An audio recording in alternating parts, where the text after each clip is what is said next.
namoonni yeroo baay'ee kolfan jedhanii osoo hin taane jedhaniitumaan kolfan kunniin gammadoodhaan yeroo hunda gammadoodhaan maal jechuudha waanuma qoflaniif malee yeroo hunda gammadoodhaan aarii keessallee qoflu waan jiruuf keessa isaanii robbuma qofaaf beekatan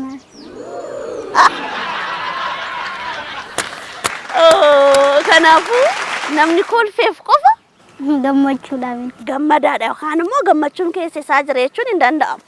Ati yeroo gammaddee maal goota? ani yeroo gammade fuulli xiyyaalleen naa hiikama nillee nin qofla akkasii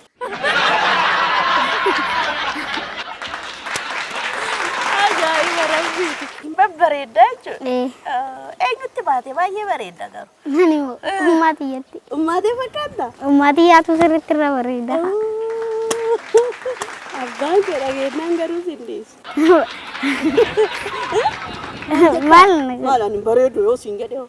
ani bareedu ummaatiyyaa sirra bareedaan jaan Dhugaa jedhu. Ajaa'ibuma qabdaati immoo. Anka jedhu namoonni akkuma bifni keenya adda addaa laalamma. Ani akkami funyaan kiyya kun waa xiqqishoodha. Kiyya moo kan keettu jaal? ani beekan Beektan xiyya birratti nagaru xiyya birratti nagaru maal garuu tiyyatu caala natti fakkaata illee hin qabdu. Waa xiqqishoodha funyaan. keenya lameen wal qixa Walumaa qixa. Ta'uufi akkuma bifti namaa garaagarummaa qabu kana namoonni yeroo gammadan waan isaan godhan irraa adda addummaa qabnaa mitiire namoonni amma kolfuu dhiisuu dandeetta. Mee namoonni adda addaa kolfa akkamii akka isaan kolfan mee natti agarsiisii dhugaa.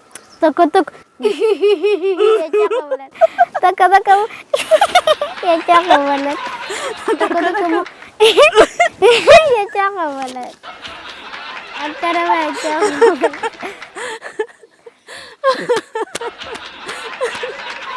Mee kiyya akkeessi kammaa kolfuu jira miti. qeebo